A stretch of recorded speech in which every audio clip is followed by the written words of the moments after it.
Hi, everyone. Thank you for joining us today. I'm Laura Laporte from the admissions office here at Fulton-Montgomery Community College.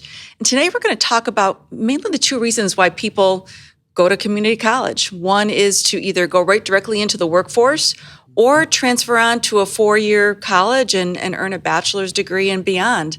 I've got a couple of experts with me here today, and I'm going to let them introduce themselves. Mary Jo, do you want to get started with that? Sure. Mary Jo Ferrillo Davis. So I'm the Director of Advisement, Counseling, and Testing here at FM. Right. So that includes a lot of services, which right. I'm sure we'll I'll get go into into that. later. Okay, Yeah. good. Emily. All right, my name's Emily Town. I am an alumni of FMCC, and I transferred to SUNY Plattsburgh. Thank you. Well, thank you both for joining us. That's where I did my undergrad. So I'm outnumbered here today. Yes. So, that's great. Well, let's get started. Mary Jo, I want to start with you and kind of talk about the difference between transfer degrees and career-focused degrees. Can you give us a little insight about that? Absolutely. So at any community college, we always have two types of degree programs. So the transfer is really set up for students to get general education requirements, do their general education for all SUNY schools that you have to do as any bachelor's degree.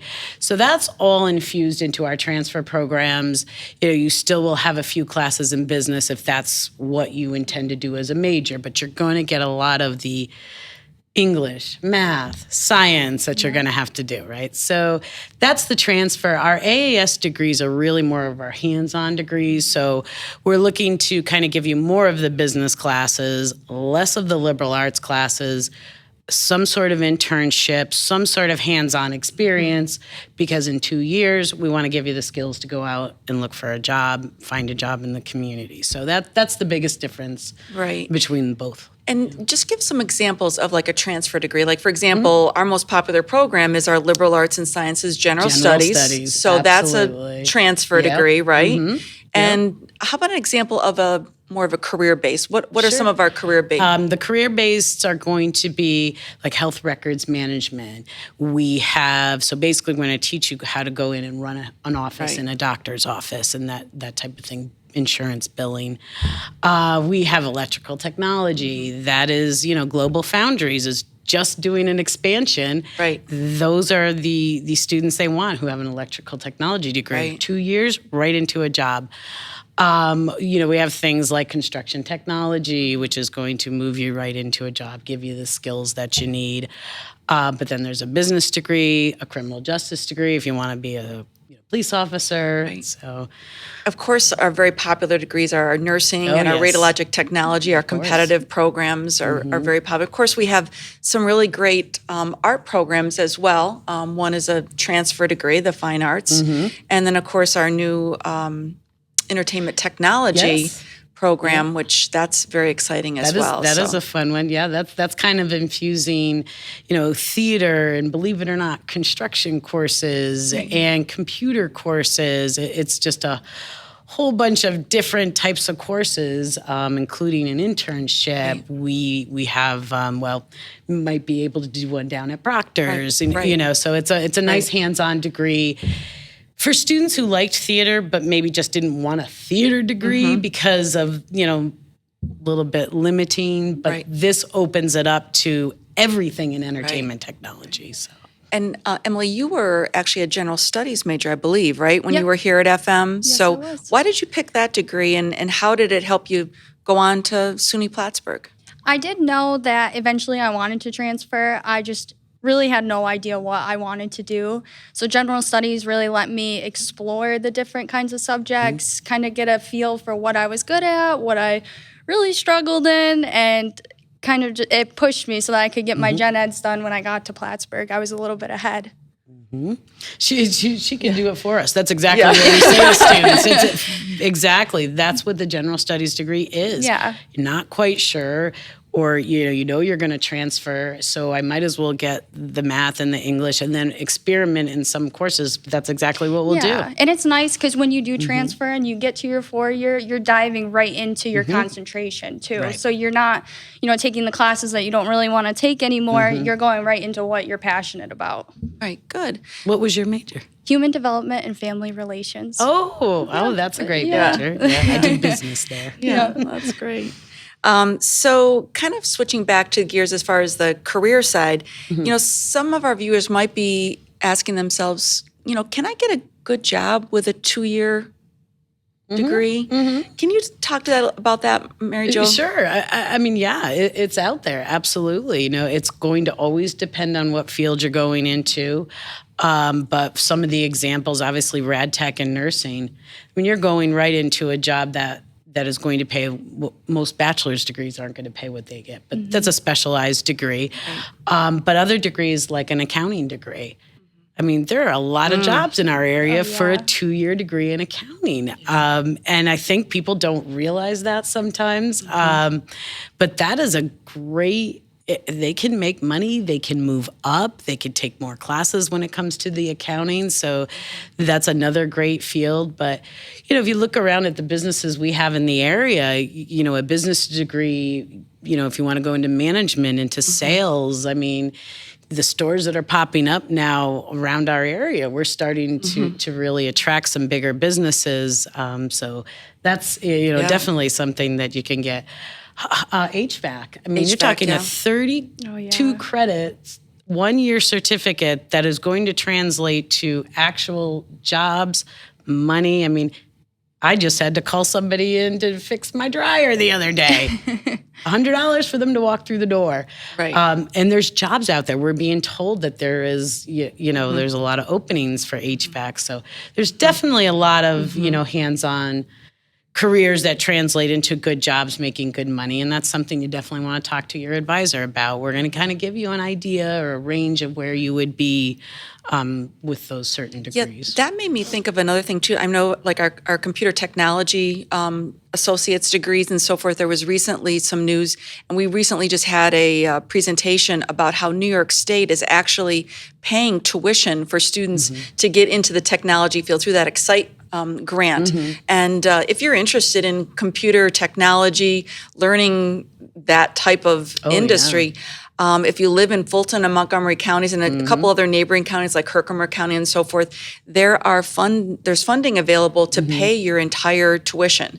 So if technology is your thing, you should definitely give the admissions office a call because we can fill you in on all the details about that. But and there's jobs that's out there that's another one that when you graduate, you'll get a Computer great job. information systems. I have students transfer, but I also have students go directly into the workforce. A lot of them have done internships and they're offered jobs based on that. So that's very helpful with that field. But even cybersecurity, we now have our transfer in cybersecurity program. And yes, we encourage you to get a bachelor's degree, but at least it gives you a sense of what is cybersecurity, what is this new field out here that is, taking us by storm. And we need people, to be able to fix our computers, but not only that, protect us. Safety and security, sure. Absolutely. That's becoming very popular as a degree, So, Mary Jo, let's talk a little bit about, you also work as an advisor as well. You sit down with students, you do one-on-one appointments with students to help them select their classes. And one of the things that there may be questions about is, I get into a particular degree, can I change my major? If I change my career goal, is that something that I'm sure you probably see that all the time? And so can you do that? Absolutely. Oh, of course you can. We're going to tell you, we are all versed in all of the academic programs here. So we know all of them. So we are able to tell you this is what you can apply from one degree to another. But on average, a college student changes their major 3 to 4 times in 4 years of their bachelor's degree. So this is something we deal with every semester, and we encourage people to do that. I will put a lot of students in a general studies, and I'll say, take a business class, take a criminal justice class, come back to me in the next semester when we talk again. You like it? We're going to go right into that degree, and that works well. And if advisors know students are kind of in between a couple of different career paths, because they always are. I didn't know what I wanted to do at 19 years old. So we will tell them in the beginning, well, let's try to set you up with courses that are going to count towards any of them.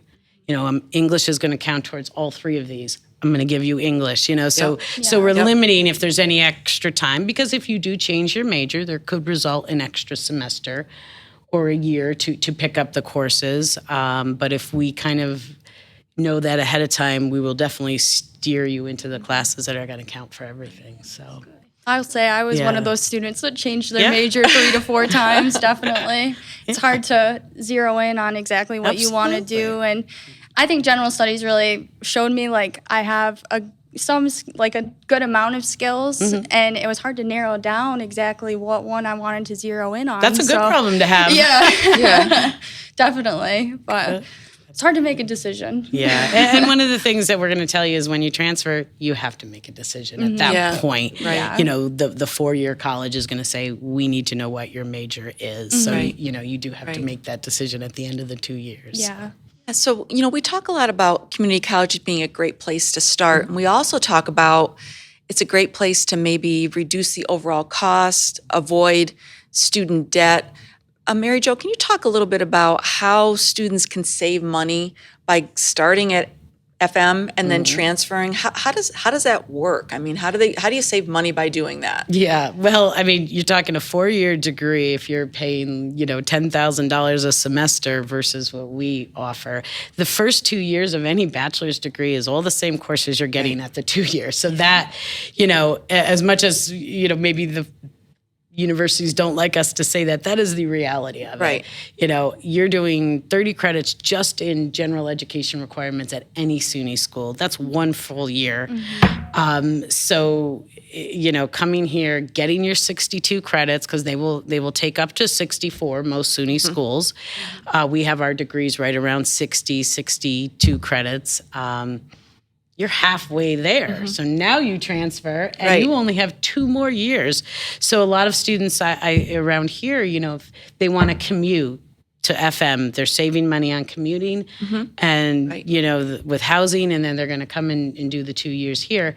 But then I tell them, now look for a school to go away to. Get that experience, and you have now saved the money to do a 2-year, to do the 2 years at the bachelor's level, live on campus, and have that college experience, and maybe not come out with any loans. I mean, I was paying loans back till I was in my mid 40s. That's what happens, but this minimizes that because the 2 years here are such, at a reduced tuition. Yeah. Spanish is Spanish, English is English, psychology is psychology. Whether you're here or at another college taking intro to psych, it's the same thing. So that's the advantage of starting here. And just one more question for you, Mary Jo, is if students are interested in going to a private school, the ability of FM credits to go to a private school, have you seen as much success? Absolutely. Yeah. Yep. Private schools want you to. Yeah, they really do. Absolutely. So don't think they don't. And we worked with a lot of the private schools in our area. We know the most, obviously. So we know the courses they're going to take. We know the courses they're not going to take. We're going to tell you, you're signing up for a course that may not transfer. You need to make that decision. Right. But we're going to tell you it won't, or we're going to say, but this history will, you should take that. That's what we're here for. That's where we're going to guide you every semester in the academic advising process. But I have students here have gone to several schools in Florida. I've had students transfer to California. I've had students Connecticut, Rhode Island. Wow. I mean, so if that's something that a student wants, it's just the best we know as early as we can, and we'll call the other school and we'll get exactly the courses you need here, and we'll work with that school if we've never had before. But no, we usually do not have any problems even with private schools taking our credit. And that's savings even more money. Yes, absolutely, sure. So, Emily, what was your experience when you transferred from FM to the next school? Were you happy with your transfer credits? Did that work out well for you? I actually only had 1 class that didn't transfer, and I had taken it here, but I realized that it was because I didn't have a lab component to it. It was child development, and I needed observation hours, so it made sense as to why I had to take it again. But all of my gen eds went over, and when I met with my advisor for the first time there, they actually I had extra credits. I think I had like 70 or so, and she's like, "You're way over." So Good. Hey. yeah, I was able to great. get all mine. I got all my gen eds were in there. It was perfect.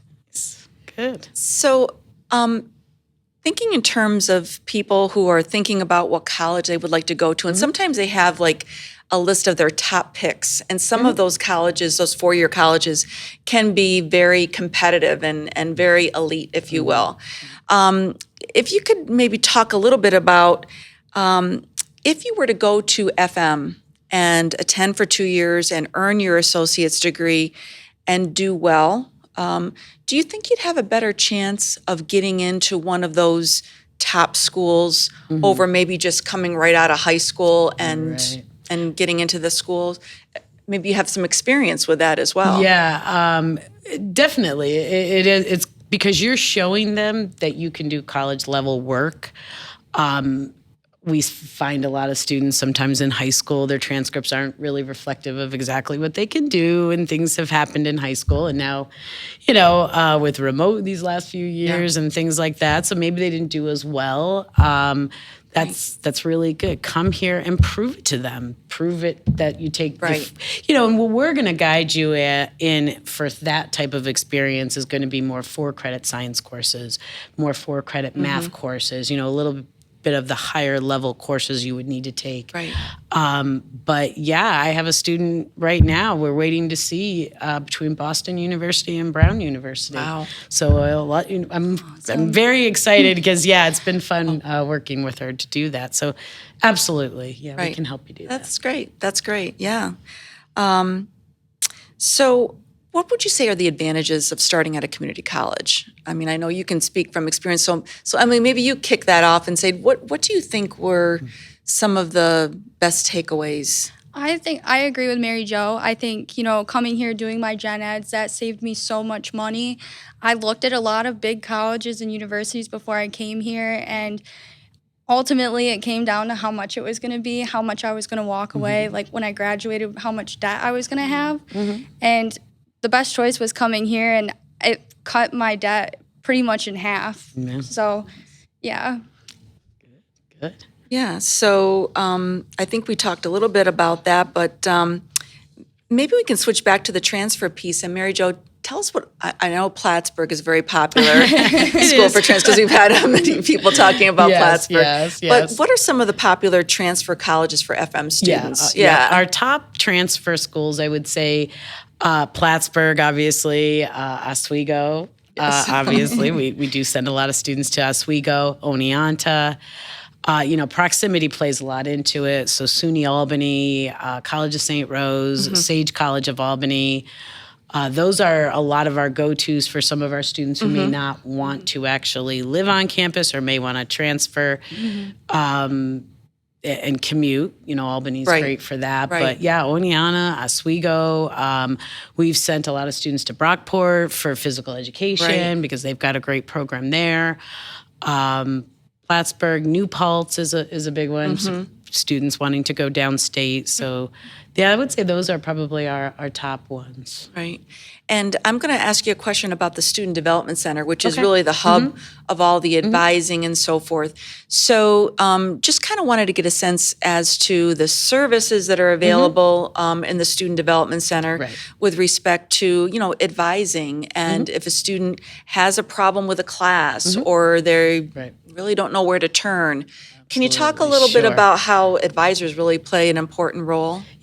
So we're basically, the advisors are basically the go-to person for students. We're all located in one area. We are all in the Student Development Center together. Somebody is always on call as an advisor in there from 8 in the morning till 5 o'clock, Monday through Thursday during the semester, and then Friday from 8 to 4. We have somebody on call. You don't have to think about it. You just walk in, ask your questions. Somebody's going to help you.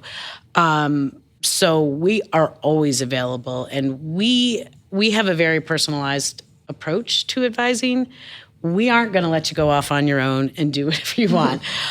We are going to make sure you're in the courses that count towards your degree. We want to make sure that you're using your time well. So anything that you do with your schedule or changes or withdrawals all has to come through us first.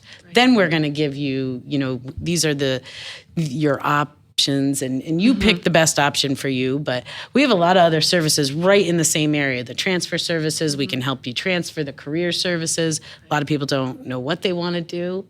So we have those services. We do a job fair on campus every year to help students find jobs. We do resumes. We'll help put your resume together.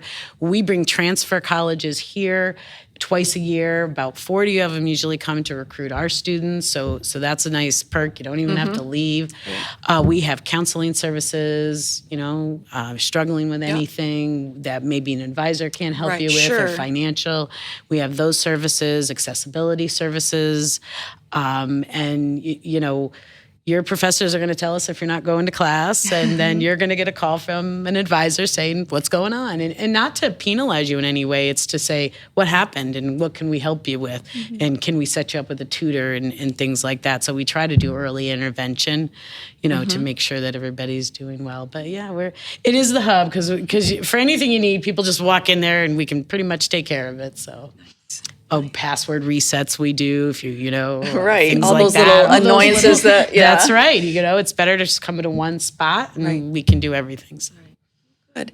Well, I'm going to ask both of you if you could give us the best piece of advice you would give to a student thinking about maybe starting college this fall. Emily, you want to kick that off? I would say when you come to make your classes, just be honest with your advisor. Tell them, what your goals are, what your strengths and your weaknesses are. I know my first semester when I made my schedule, I ended up in an algebra, a really hard math class. And it was not my strong suit, but I was too afraid to say anything. So my advisor put me in it. So the next semester I was just like, this is not for me. I need to go a little bit easier. I need to fit my skills a little bit more. And she really worked with me a lot. Yeah. The benefit of meeting with somebody every semester in person to tailor exactly what you need, group advising. And keeping the same advisor when I would come to my next appointment, she would already know me. Right. She'd know, okay, she's not great in math and science, so we're going to try to steer clear of the hard ones. Yep. So. And that's, we're a little unique in that sense that we don't force you to see anybody. We have plenty of advisors. You meet with somebody, you like them, you stay with them, but you may not. You might want to go to somebody else, or they may not be available at 9 o'clock when you're available. Yeah. So we just try to make it as easy as possible for the students.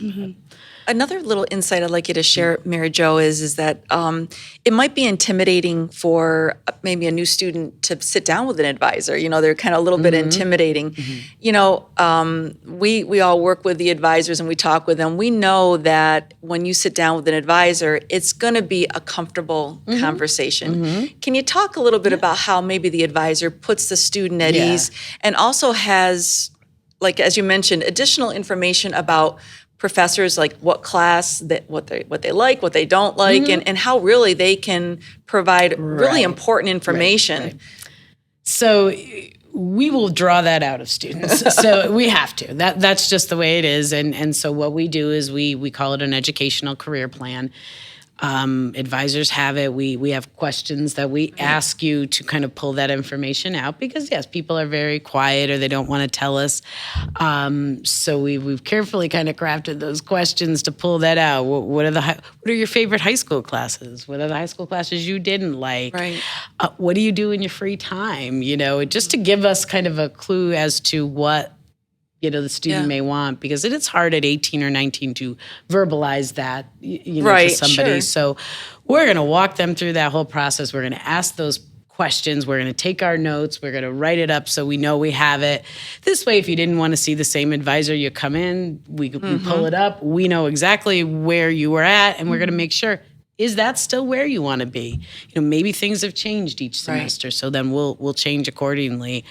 But we are trained in career counseling. We are trained in trying to pull that information out. Right. And then same with transferring, tell us that. Day one, it's important. We will start helping you transfer the first semester you're here. And that's best planning for transferring is the best thing I could say. Plan early and you'll get everything you need. But, come see us. We have time. It's only Right. it's a couple weeks. I have classes. We can get you in. That's what I would say. So. Right. Well, I want to say thank you to both of you for joining us today. And if you're interested in learning more about Fulton-Montgomery Community College and maybe attending the college this fall, please feel free to visit fmcc.edu or stop in the admissions office. We're doing instant decision day every single day of the week. Thanks so much.